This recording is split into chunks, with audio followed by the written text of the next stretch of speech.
19 h, bonsoir à tous et bienvenue. Voici les titres de ce journal. Mobilisation ce samedi des femmes leaders de Mayotte sur la place de la République à Mamoudzou. Elles manifestaient contre la disposition qui visait à faciliter l'expropriation des terres des Mahorais dans la première version du projet de loi d'urgence pour Mayotte. Bien que retirée du projet de loi final, elles se méfient du gouvernement et préfèrent jouer la carte de la prudence tant que le projet n'est pas voté au Sénat. Plus d'un mois après le passage meurtrier et dévastateur du cyclone Chido, le chantier de la reconstruction est immense, y compris dans les zones forestières et les milieux naturels. Ce soir, on vous emmène aux abords de la rivière Gouloué à Passamainti. L'association des cadets citoyens de la gendarmerie et l'association des naturalistes pour l'environnement et le patrimoine de Mayotte ont mené une opération de reboisement. Et puis eux ne se sont pas rassemblés autour d'une opération de reboisement, mais autour d'une journée d'initiation et de découverte du village de Wangani à vélo. 150 personnes y ont participé, l'occasion pour elles de s'amuser et surtout d'apprendre les règles de circulation. Vous avez les titres, soyez les bienvenus, mais avant justement de développer nos titres, priorité au direct, c'est le grand jour pour les vautours de l'abattoir. Dans quelques heures maintenant, les Mahorais vont affronter l'équipe de Gennevilliers dans le cadre des 16e de finale de la Coupe de France de basket. Et sans plus attendre, nous partons retrouver Darwesh Daou au complexe sportif d'Athletica. C'est à Aubonne dans le Val d'Oise. Darwesh, bonsoir. Quelle est l'ambiance à quelques heures du match ?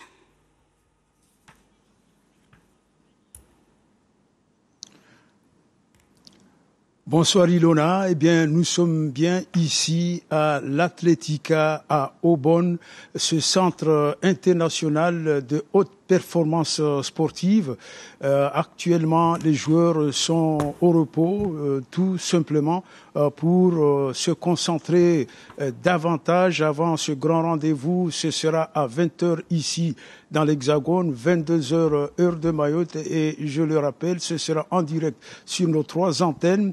C'est la concentration ici et on peut dire que les joueurs ont mis tout à leur profit pour réussir cet exploit, celui d'éliminer l'équipe de Gennevilliers, même si celle-ci évolue en National 2 et que les joueurs de Vautours sont un peu en dessous avec la National 3. Les joueurs, ils l'ont dit, ils l'ont répété, ils n'ont rien à perdre. Ils viennent ici avec un objectif, réussir donc ces 16e de finale face à Gennevilliers.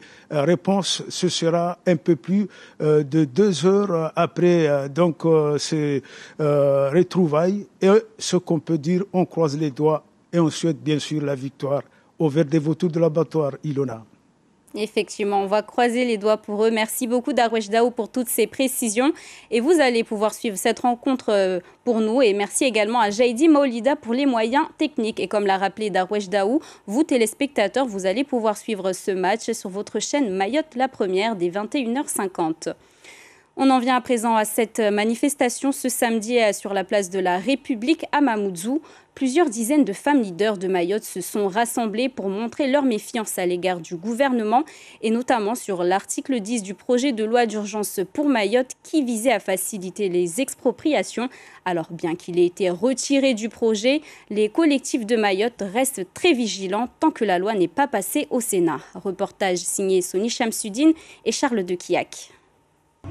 Comme une seule femme, elles se sont réunies sur une place symbolique, celle de la République, pour lancer un cri d'alarme contre l'expropriation des terres des Mahorais. On a tout perdu nos maisons, on a investi 20 ans de travail, on avait construit, on a des crédits et c'est ce qui me fait mal au cœur. C'est très très dangereux, nous sommes très très inquiets car on risque de nous prendre nos biens qu'on a œuvrés par nos... Moi, par exemple, mon cas, je suis la 4e génération, j'ai mes 2 enfants. J'avoue que tout l'investissement qu'on a fait dessus et qu'un jour, on se dit « Ah ben non, finalement, on n'est plus propriétaire ». Malgré le retrait de la mesure du projet de loi d'urgence Mayotte à l'Assemblée nationale, chez les femmes leaders, la méfiance est de rigueur vis-à-vis du gouvernement. Même si on a vu que dans l'Assemblée nationale, ça a été retiré. Qu'est-ce qui me dit qu'au Sénat, ils ne vont pas voter autre chose? Donc tant qu'on n'a pas vu que le Sénat est passé, on ne va pas lâcher, on reste vigilant et on surveille tout, même nos élus. Là, on dit stop parce que la loi d'urgence ne dit pas seulement viser les terrains de Maoré, mais il y a beaucoup de choses à faire. Mayotte est à reconstruire, mais à construire avec dignité. En attendant, le projet de loi sera étudié au Sénat le mois prochain. Plus vigilantes que jamais, les femmes leaders, héritières des chatouilleuses, ressortent les Salouva, prêtes à mener une nouvelle bataille pour défendre les intérêts du 101e département. Et pendant ce temps, l'évacuation des migrants installés au collège de Kwalé se poursuit. Ce samedi, une partie a été transportée au sein des locaux de l'association Koalia. Il reste encore des centaines et des centaines de migrants au sein de l'établissement, à quelques jours seulement de la reprise des cours pour les élèves la semaine prochaine. Au chapitre politique à présent, quelle gestion de l'insécurité dans les Outre-mer? La délégation sénatoriale aux Outre-mer présidée par Micheline Jacques, les Républicains à Saint-Barthélemy, a adopté à l'unanimité le 23 janvier dernier le rapport d'information sur l'adaptation des modes d'action de l'État dans les Outre-mer. Face à la montée d'une insécurité inquiétante dans ces territoires, les sénateurs recommandent un changement radical des méthodes de l'État. Les explications, c'est avec Laïd Beritane. Un choc régalien pour lutter contre l'insécurité dans les Outre-mer. Voici ce que proposent les deux sénateurs Philippe Bas et Victorin Lurel. Des chiffres alarmants pour appuyer leur rapport. Les Outre-mer représentent 4% de la population française, mais concentrent à eux seuls 30% des homicides, 50% des vols à main armée, 50% des agressions des forces de l'ordre et 10% des violences intrafamiliales. Concernant Mayotte, 50% de la population qui vit sur ce territoire est d'origine étrangère et le taux de surpopulation carcérale à la prison de Magicavo est de 270%, un record national. Le rapport préconise de déployer le rideau de fer à Mayotte, en Guyane, mais aussi aux Antilles, pour lutter contre le narcotrafic de drogue et d'armes, et cela passe par la modernisation des infrastructures de contrôle des frontières, avec des radars, des drones, des bateaux d'interception, la présence de la Marine nationale à Mayotte et des bases nautiques avancées vers les Comores. Autre recommandation, limiter l'accès à la nationalité française. La France, avec le deuxième plus grand espace maritime du monde, doit mieux assurer sa souveraineté, sinon elle se verra déstabilisée par des puissances étrangères qui convoitent déjà ces territoires, selon le sénateur Lurel. Pour cela, 3 éléments. Il faudrait une action diplomatique et une coopération régionale policière et judiciaire intensive, forte. Il faudra un durcissement de l'emploi des forces, si nécessaire. Et enfin, restaurer la crédibilité du contrôle de nos frontières maritimes et terrestres. Enfin, dernier point, et pas des moindres, ce rapport sénatorial ne chiffre aucune des mesures préconisées. À l'heure de la disette budgétaire, il y aura certainement des arbitrages à faire. Reste à savoir lesquels et au détriment de quel territoire ultramarin. Cette information, à présent, le sénateur Saïd Omar Wali quitte la majorité. Il faisait partie du groupe Rassemblement des démocrates progressistes et indépendants. Le sénateur se dit très déçu de la réaction du parti face à sa demande d'une commission d'enquête sur la gestion par l'État du cyclone Chido. Et c'était une mesure mise en place par la préfecture pour préserver la sécurité des habitants et permettre également aux forces de l'ordre de mieux repérer et gérer les pillages après le cyclone. Je vous parle ici donc du couvre-feu. Eh bien, sachez qu'il est levé à compter de ce samedi, mais la phase de sauvegarde cyclonique étant toujours en cours, prudence dans vos déplacements pour permettre l'intervention des forces de sécurité et de secours. Et avant d'en venir à l'environnement, sachez également que la ministre de l'Éducation, Elisabeth Borne, ainsi que le ministre des Outre-mer, Manuel Valls, sont attendus à Mayotte les 30 et 31 janvier. Cela fait donc déjà plus d'un mois que le cyclone a détruit l'île. La nature n'a pas été épargnée et pour lui venir en aide, l'association des cadets citoyens de la gendarmerie ainsi que l'association des naturalistes pour l'environnement et le patrimoine de Mayotte se sont mobilisés ce samedi pour reboiser les abords de la rivière Gouloué. C'est à Passamainti. Ismaël Mohamed Ali et Chafion Madi étaient également de la partie. Un paysage de nature morte. 70% des grands arbres sur la portion des 7000 hectares de forêt de l'île ont été balayés, démembrés. Cette calamité naturelle exceptionnelle soulève un problème supplémentaire, la capacité des sols de Mayotte à retenir l'eau nécessaire à la survie des habitants. C'est sur le bord du bassin de la rivière Gouloué que l'on retrouve des cadets citoyens de la gendarmerie, accompagnés de membres du collectif des naturalistes. Aujourd'hui, on installe des plants indigènes ou endémiques de l'île, c'est-à-dire qui sont vraiment adaptés et inféodés au système forestier pour pouvoir apporter des espèces qui sont adaptées justement à ces abords de rivière. Jayzi et Maoulana font partie de la cinquantaine de cadets citoyens. Les deux adolescents sèment des plants d'arbres indigènes comme l'albizia, le ficus ou encore l'érythroxylum. De nos jours, c'est important de planter des plantes pour avoir plus de CO2 à Mayotte. C'est la première fois que je plante des plantes parce que c'est intéressant, je suis passionné par ça. Pour Nikina, ces 800 plants vont aider l'île à retrouver son visage verdoyant, bienveillant. Quand on sort dehors ou on essaye de partir en forêt ou on essaye de partir à la plage, on voit l'environnement vide. C'est pour ça que c'est important pour moi et tous mes camarades d'avoir accepté le fait de venir planter. Aux arbres citoyens est aussi l'occasion pour les cadets de la gendarmerie de poursuivre l'opération Uzuri Waimaore. Cette initiative s'inscrit dans le cadre d'un projet plus global qui s'appelle Uzuri Waimaore, d'où nos t-shirts là. Donc, qui a plusieurs volets, dont le volet restauration des forêts, nettoyage des rivières, réhabilitation des sentiers de randonnée. Reboiser sur le chemin de la rivière pour que les arbres se ravitaillent en eau, c'est aussi aider à redonner des couleurs verdoyantes à Mayotte, une noble initiative qui vaut bien une chanson.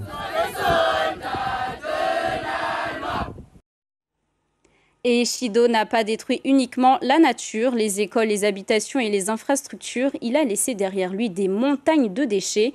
La solidarité, elle continue de s'organiser et les initiatives de nettoyage se multiplient.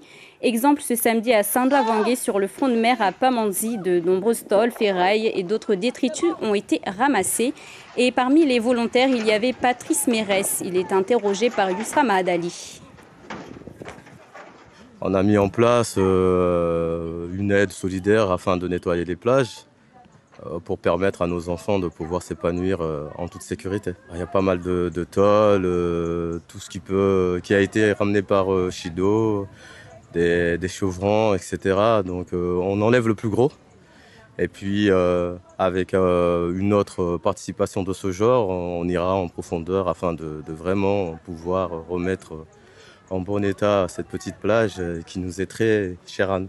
Il faut savoir que d'une part, l'État est débordé. De deux, on a toujours eu cet aspect-là à Mayotte de s'entraider, de contribuer. Avant, à l'ancien temps, nos mamans, nos grands-parents, etc., nettoyaient devant leur cour. Elles nous ont transmis ce savoir qu'on a envie de perpétuer avec le temps. Et on le voit à travers nos reportages, la vie reprend peu à peu son cours. Côté sport, ce samedi, c'était la reprise pour les joueurs nés en 2011. Ils étaient invités à se rassembler à Iloni. La Ligue mahoraise de football veut préparer le stage interligue des U14. On écoute à ce sujet Guillaume Brousse, le directeur technique régional de la Ligue mahoraise de football, ainsi que le joueur Atoumani Kader, au micro de Charles de Quillac. Ça fait plaisir de retrouver les terrains, ça fait plaisir de retrouver les enfants. On voit aussi qu'il y a beaucoup de parents et d'éducateurs qui les ont accompagnés, donc ça veut dire que les gens avaient envie de sortir, avaient envie de voir du monde et du football. Donc on est très très heureux de retrouver tout ce petit monde-là. Les joueurs qui sont nés en 2011, c'est les U14 qui préparent l'Interligue à La Réunion qui se déroulera du 7 au 11 mars. Notre section malheureusement est fermée puisque le terrain synthétique est occupé par l'hôpital et que le centre d'hébergement est occupé par les policiers. Donc la section d'excellence sportive qui s'appelle maintenant Sport Études est fermée à Cavani.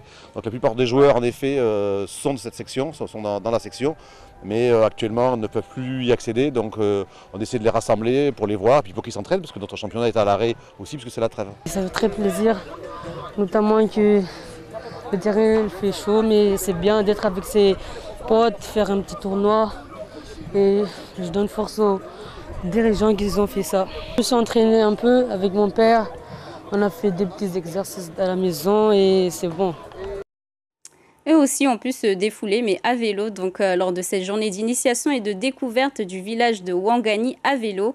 Vous aviez entre 4 et 77 ans, vous étiez invité à venir y participer. 150 personnes ont répondu présent, l'occasion pour elles de s'amuser et apprendre les règles de circulation. Monarda Hamza est secrétaire de l'association de la Maison des Jeunes et de la Culture de Ouangani.